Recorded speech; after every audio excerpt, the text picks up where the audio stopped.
પાટણ જિલ્લાના સાંતલપુર તાલુકાના આ એક દલિત સમાજના વ્યક્તિને હમણાં જ મેસેજ મળ્યા છે. વોટ્સઅપમાં મને કોઈએ ફોટો મોકલી આપ્યો. આ દલિત સમાજના વ્યક્તિ જે સાધુ તરીકેનું જીવન જીવતા હતા, બગલના ગામમાં એમને જીવતા સળગાવી નાખ્યા છે. હાલ જ એસપી પાટણ સાથે મારી વાત થઈ. એમણે આ ન્યૂઝને કન્ફર્મ કર્યા છે.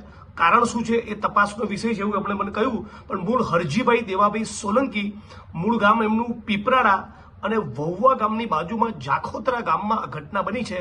વહુવા ગામમાં તેઓ સાધુ તરીકે જીવન જીવતા હતા અને એમનો જે મૃતદેહ મળી આવ્યો છે એમાં મહિલાના કપડાં પહેરાવ્યા હતા, પગમાં ઝાંઝર પહેરાવી છે.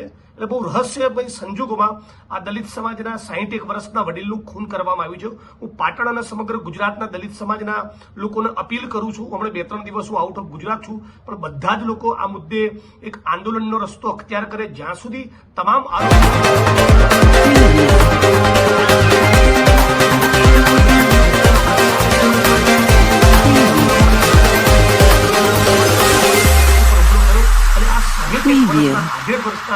દલિત સમાજના વ્યક્તિને જીવતા સળગાવી દેવામાં આવે.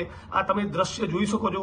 આટલી ભયંકર ઘટનાઓ આ ગુજરાતમાં બની રહી છે. એટલે દલિત સમાજે બહુ મજબૂત તાકાત સાથે સંગઠિત બનીને રોડ ઉપર ઉતરવાની જરૂર છે.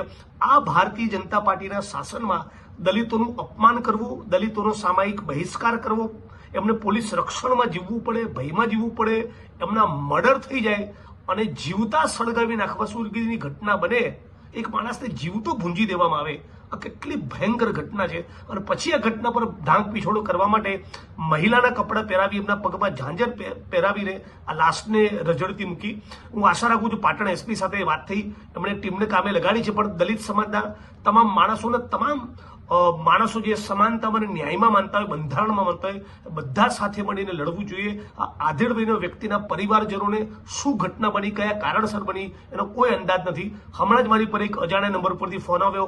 એમણે મને ઘટનાની વાત કરી અને હાલ પાટણ એસપી સાથે વાત કરી છે. પણ ગુજરાત દલિતો માટે દિન પ્રતિદિન કેટલું ભયંકર રીતે અસુરક્ષિત બની રહ્યું છે એનો એક ભરવો દાખલો છે.